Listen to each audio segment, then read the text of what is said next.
Entonces, vamos ya directamente a las entrevistas. Caroline, muy buenos días. Muchísimas gracias por la espera. Y bueno, entremos ya en materia. Hagamos un vistazo cómo sucedió esta jornada electoral, cuál es un poco el balance de estos resultados, de pronto algunos sorpresivos, el mismo tema de la consulta. Hola, muy buenos días. Qué gusto poder compartir con ustedes y con la audiencia esta mañana. Desde la casa, esa es la ventaja del trabajo remoto. Así que nuevamente un saludo muy cariñoso desde Cuenca. A ver, yo creo que son varias las lecturas y a su vez ya comenzamos a añadir a esas lecturas del domingo las lecturas del lunes. El día de ayer ya tuvimos las respuestas de al menos los liderazgos políticos de los partidos fuertes, la representación, la voz gubernamental también ya con su propia reacción, de manera que yo creo que hay mucho para comenzar a analizar. Y quisiera partir por el análisis más grande, ¿no? Que creo yo que sigue siendo obviamente la agenda del gobierno que se ve trastocada con el resultado de la consulta popular, más allá de los análisis de forma sobre si es que el domingo parecía que el sí iba primero, que los exit polls fallan y fallaron rotundamente, que era muy difícil poner en una encuesta y hacer una seguidilla sobre la voluntad del pueblo y sobre su conocimiento o no de las preguntas. Claramente el día domingo se volvió a hacer lo que siempre pasa a nivel de las consultas, que es un plebiscito, una suerte de valoración muy emocional sobre lo que hace o no el gobierno, indistinto de las preguntas, de manera que no hemos visto sorpresas más allá de lo que ya se sabía, ¿no? Las consultas populares evalúan gobiernos y este es uno de los gobiernos con menor aprobación dentro de los históricos que llevamos. Creo que todavía le está ganando Lenín Moreno, pero están en competencia el uno con el otro, ¿no? Entonces, es un enorme riesgo plantear, se dijo en los análisis, yo creo que más de una voz le habrá planteado al presidente que no valía ganar porque la única razón, diremos, era una agenda política, un músculo, una suerte de refrescura de el clima político para que el gobierno pueda como que resetearse a Ujú. partir de esta consulta popular. Era la única razón. Y lamentar, porque si es que querías tomar cambios en esas 8 preguntas, podías escoger otro camino, pero decidieron hacer el de la consulta. Entonces, este rato se pierde plata, porque también es plata, se pierde la agenda que querían hacer, y no solo eso, sino que se encuentra el gobierno seriamente debilitado. Yo creo que esa es como una primera consecuencia. La siguiente consecuencia es lo que sucedió con la Revolución Ciudadana, Ujú. y ahí podríamos inclusive ponerle como un palito al lado el retroceso del Partido Social Cristiano. Sí, de acuerdo. Como bien, Sí, Caroline, sí, vamos la primera, y buenos días, bienvenida también de mi parte por acá. Vamos a la primera parte de la consulta popular. ok, Quizá un poco en el análisis más transparente y lo que vivimos en la transmisión de la cobertura de las ok, elecciones es la incertidumbre política. A ver, porque veamos, si bien existían análisis desde diferentes tendencias por el sí, por el no, pero ujú, vamos, esto que dieron las encuestadoras, Cedatos, más concretamente, los datos que ganaba rotundamente el no en las 8 preguntas, nos generaba nuevamente esta incertidumbre. El Consejo Nacional Electoral, al no ingresar rápidamente las actas de la consulta popular, ratifica esa incertidumbre y yo quiero partir justo de ahí, porque estuvimos en cobertura y la Presidencia de la República tenía montado un evento en el Centro Cultural ujú. Metropolitano de Quito. Pobres, Entonces, se les no, cayó. claro, pero, a ver, no existía justo estos datos precisos ni para el gobierno ecuatoriano, que tuvieron que levantar No, un comité de crisis para al día siguiente, ya en la noche, el presidente Guillermo Lasso dar su discurso a la nación, un discurso que también lo pondremos sobre la mesa para analizarlo, pero no seguro. había esta claridad en todo el país de qué iba a pasar con la consulta popular, y Así le da es. el revés. En este momento ya se encuentran el 97.34% de actas ingresadas en todas las preguntas en el Consejo Nacional Electoral, y evidentemente el no ha ganado en todas las preguntas. Mm, Entonces, este tema de la incertidumbre política, cómo lo maneja el gobierno nacional, se demoró justo en dar ujú, una respuesta, se veía ganador, montó tarima, pero mm. finalmente tiene que responder a lo que ha sido el referéndum. A ver, varias cosas. En primer lugar, Creo que todas las encuestadoras, todas en este minuto, tienen que poner las barbas en remojo y cambiar metodología cuando hay alta incertidumbre. No, o sea, es evidente que lo que pasó con el exit poll, que lo que pasó con esta desinformación, porque es una trastocada enorme de lo que está pasando con el gobierno en cuanto a la información que tienen, necesita al menos, no sé, despedir a un par de personas que le están dando datos equivocados, ¿no? Por decirlo menos. Por ahí hablan de cambiar todo el ministerio. Yo con esas dos personas que me mintieron me alcanzaría, pero es evidente que están con información errada. Y esa información no es que no se pueda obtener, simplemente que hay que buscar metodologías complementarias para poder obtener. Pongo un ejemplo.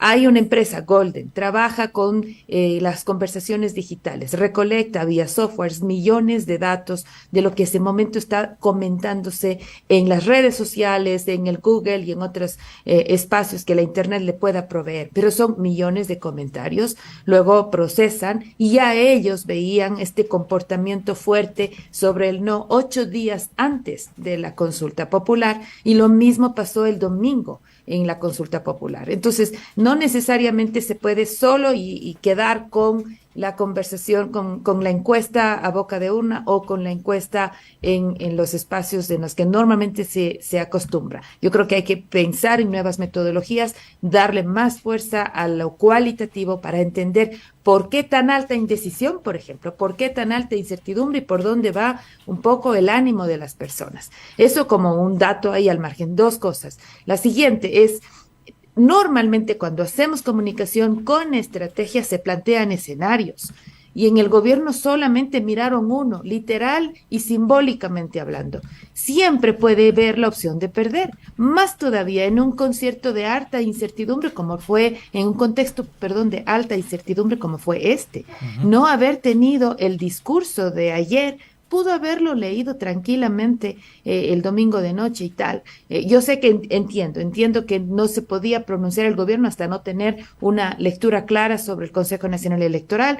Quizás por eso tal vez el reclamo que hace el gobierno al mismo CNE y lo hace públicamente a través de un boletín pidiendo que por favor ya presenten los datos, porque ya el gobierno conforme esperaba no se pronunciaba, le estaba ganando la narrativa Jaime Nebot, Rafael Correa. Era terrible no pronunciarse como gobierno, porque es incluso mostrar todavía más incertidumbre. Yo creo que eso también le pasa factura y flaco favor le hace el CNE demorándose tanto, ¿no?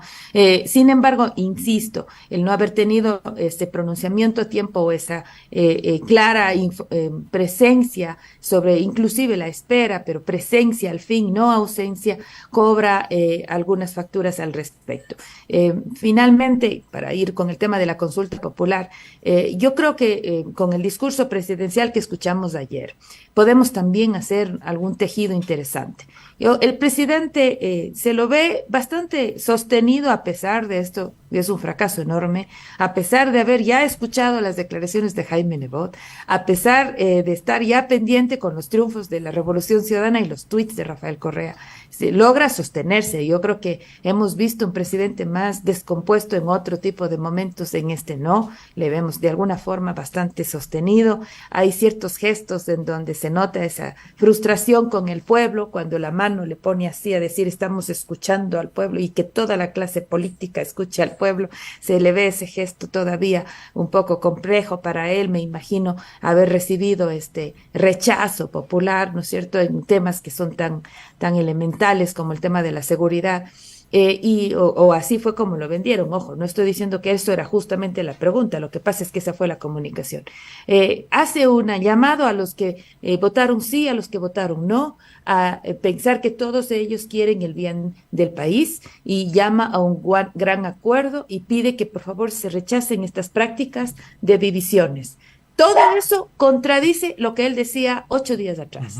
Ese es un gran problema con los discursos presidenciales en este gobierno, que no guardan consistencia con los fondos de la voz presidencial. Y la coherencia es lo mínimo que uno necesita. Y aunque es malo comparar, pero en política solo evaluamos haciendo comparaciones, lamentablemente, a la par usted ve a un Jaime Nebot que podrá no estar de acuerdo a él, pero es el mismo hombre de hace 20 años atrás, con las mismas ideas y con una autocrítica. Es decir, estamos aprendiendo de esto. Yo al menos estoy reconociendo esto.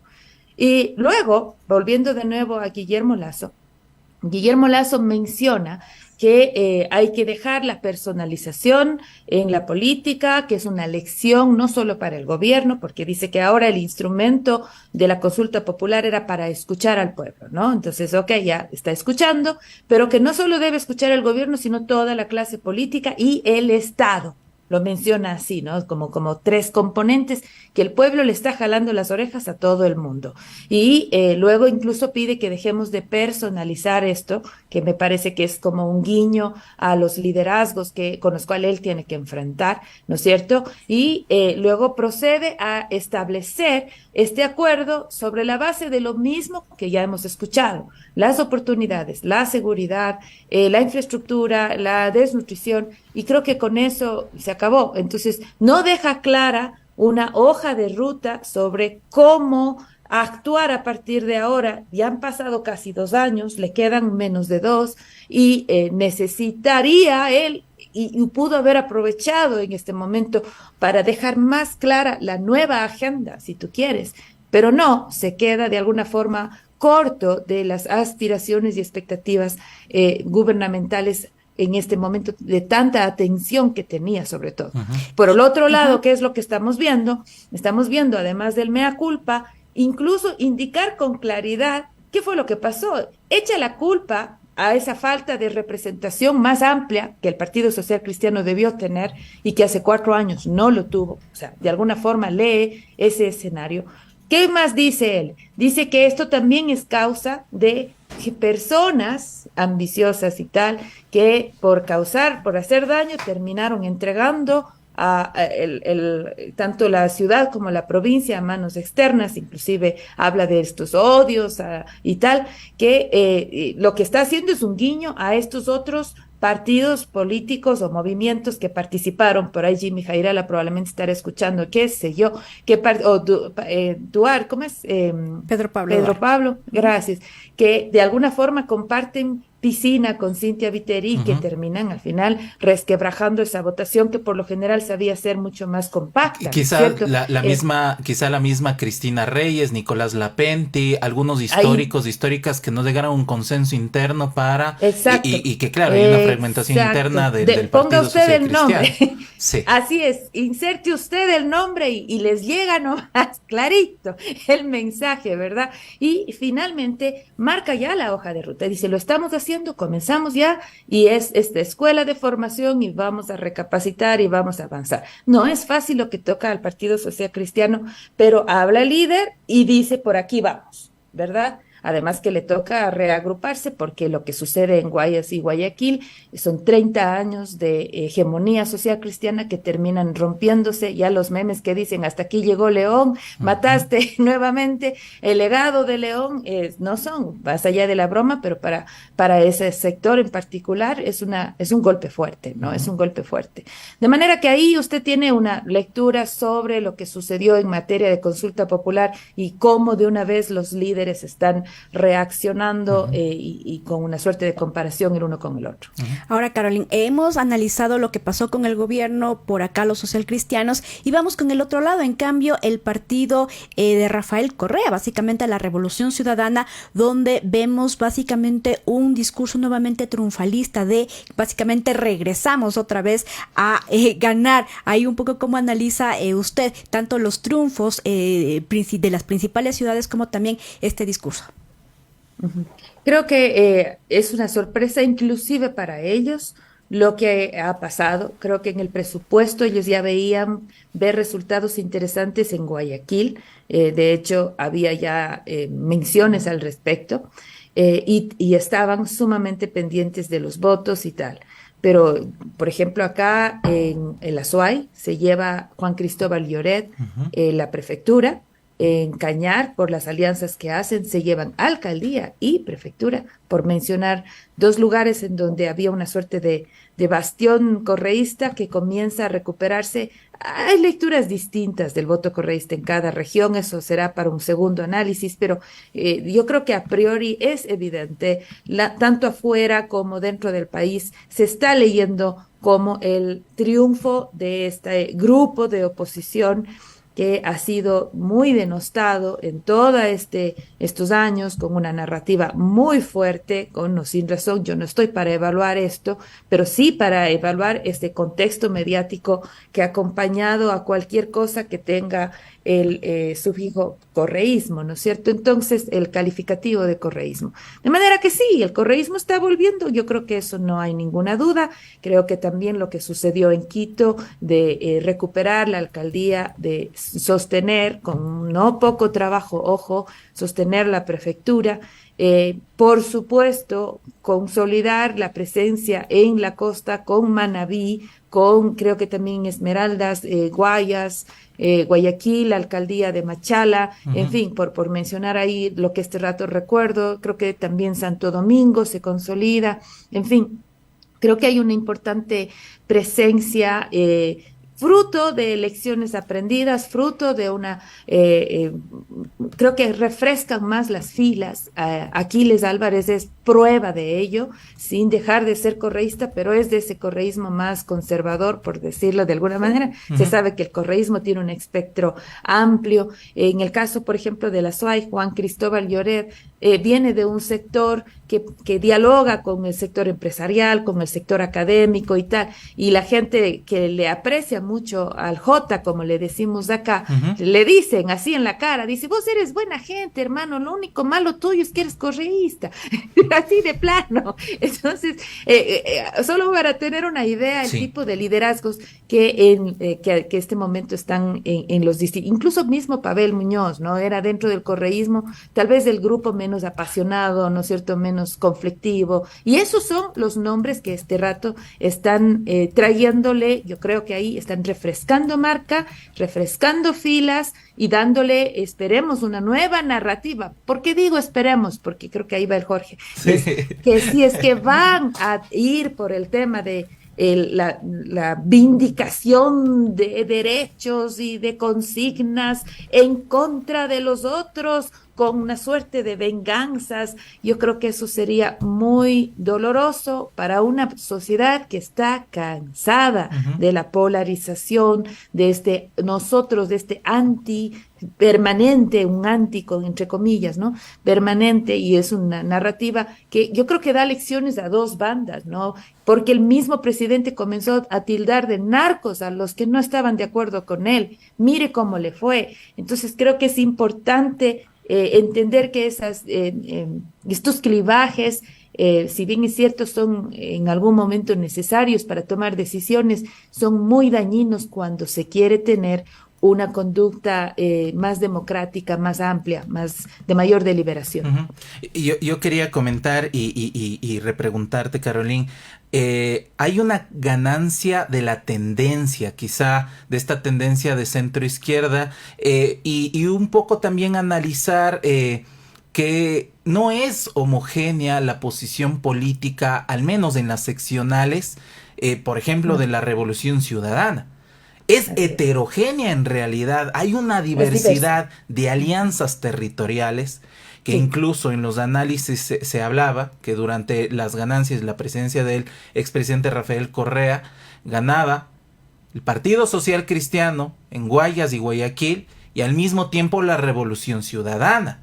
Entonces, hay un poco también, porque no nos perdemos como en este discurso más triunfalista, de que en cada territorio hay diferentes núcleos del Partido de la Revolución Ciudadana y estas alianzas. Tú puedes encontrar en cantones incluso alianzas de la izquierda, el Pachacuti, por ejemplo, con Suma. Claro. O puedes encontrar con Democracia Sí. Entonces, un poco el análisis que pueda ir por ahí, ¿no es cierto? ¿Cuán consistente es a nivel nacional esta propuesta política y esta diferencia? Que es importante tomarla en cuenta de las seccionales y del voto en territorio.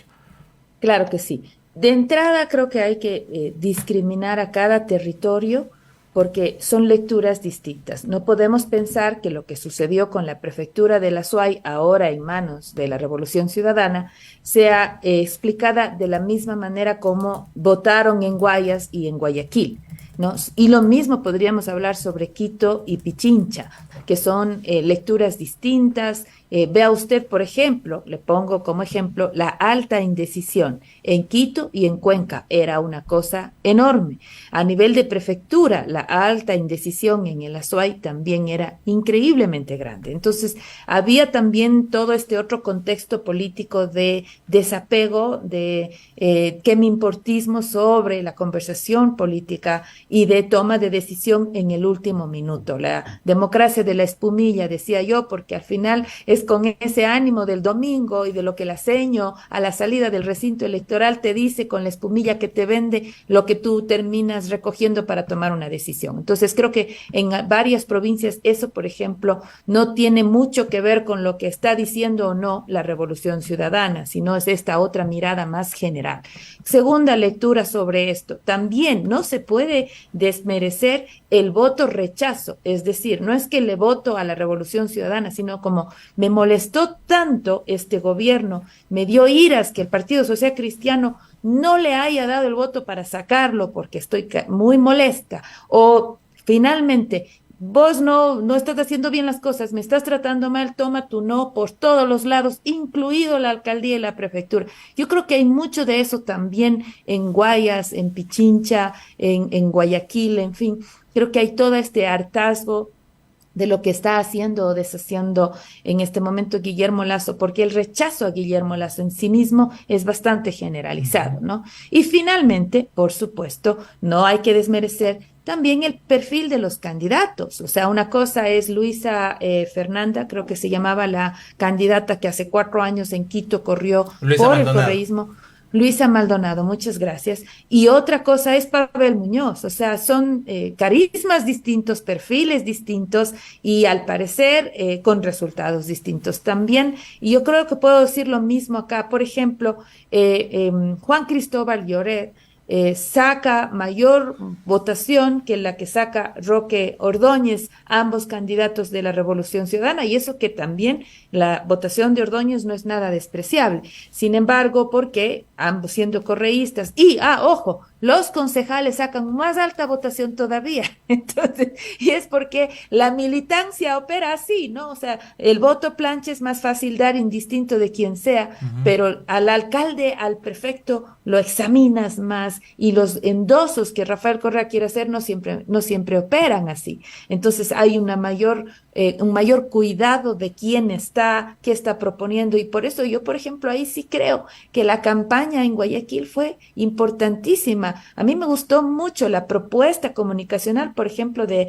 Aquiles Álvarez. Aquí hay que darle, yo creo que los créditos a quien corresponde. Entiendo que ahí estuvo Vinicio Alvarado, se notó el grupo también de Cuarto de Guerra, hablando de los creativos, de los publicistas y de los estrategas. Creo que allí se notó de nuevo, ¿no? Esa fuerza comunicacional que sí, no, o sea, al César lo que es del César, hacen las cosas de manera interesante. Caroline, muchísimas gracias, como siempre un análisis bastante interesante para seguirlo Gracias. conversando. Muchísimas gracias. Un placer, que estén muy bien.